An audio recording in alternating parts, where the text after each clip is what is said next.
Hi everybody, welcome back. This is the second video for how to figure out averages in Excel. When we left off, I was excluding the class average cell right here on the bottom. So I just went in, clicked on the cell, hit the backspace, and removed the formula from that cell, and so now there is nothing in that cell. But I wanted to talk about what about when we have the scenario where we have a brand new student that comes into us from at the end of the year, and they have a couple of grades, but Mr. Moyer has said to you they haven't spent enough time in your classroom, and he would like their grades excluded from your overall class average. So how are you going to exclude a cell from averaging automatically? So here's what you're going to do. First thing you want to do is write down on a separate piece of paper, or you can even type it in next to where you're working. So for example, I'm going to exclude cell AC34. AC34. So I'm just going to write it right there so I remember it's AC34 that I'm going to exclude. And if I look right here, AC34 is a 90. So that wouldn't necessarily be a student I would want to exclude, but let's just say for example purposes, that's the cell that we are going to be excluding. So what we're going to do, keeping AC34 in mind, is we are going to we're going to exclude everything up to AC. We have a hidden cell over here. Let me unhide these. Not sure why it's hidden, but hold on one second. Okay. Aha. Okay. So what we're going to do is we are going to include everything up to AC 33 in our calculation. So everything from the top, the very first student up to right here is going to be included in our average. We need to skip this person and then do from AC 36 to the bottom. So what is that going to look like? Okay. So we're going to come to where we want the formula to be, and we're going to hit the function key. We're going to hit average. And again, I like to use the drag technique. So I'm going to go all the way to the top of that column. I'm going to click in that. I'm going to left click and pull down. Left click and pull down all the way until I get to the AC33 right here. And then I'll click OK. Now, as it stands right now, it is only averaging up until AC33. Well, we've got kind of a problem because we want it to also average these other two students' grades in as well, but exclude this one. So what we're going to do up here on the formula is we're going to fix it a little bit.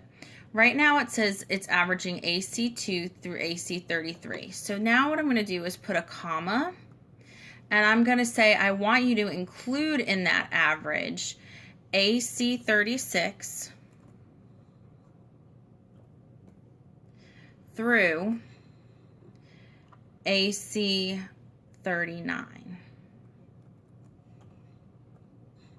Okay, and then I'm going to go to the end and hit enter. So now what essentially I've done, if we go back to the formula, is I'm telling it to average this set, and then average this set. I am skipping AC 34 and 35, which is that student number 16. I'm skipping those two lines. So I can go ahead and erase this now that I remember which cell I needed to exclude in my average. So if you ever want to exclude a particular student's information from your average, that is the way you would do that, is to use your comma in between the sets that you want to average together. All right, well, what I would encourage you to do now is go ahead and go to a blank Excel sheet on your own, okay? That would typically look like this. I'll just take out all of the information that's here right now. I can just drop down and hit delete. Okay, so this is what a new Excel spreadsheet would look like if it was a brand new page. And what I would encourage you to do is go ahead and put in different numbers and practice using the different you can either use the sum function and add up the different numbers together and try it like this, or you can use the average function that we've just been using. Again, here I'm going to erase the sum and I'm going to put, instead of sum, got to get rid of that formula first, sorry. Instead of sum, I'm going to put average. Now, I do want to let you know that depending on what version of Excel that you have the option of also,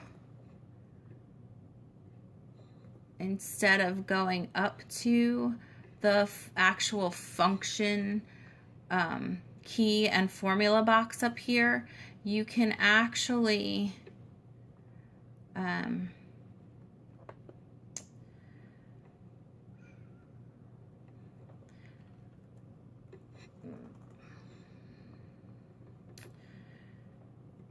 I feel we'll just do it this way. You can just use the average or the sum here. There is ways where you can use like auto sum right up here, where it will automatically come up with the sum for you. So you have this auto sum function right here.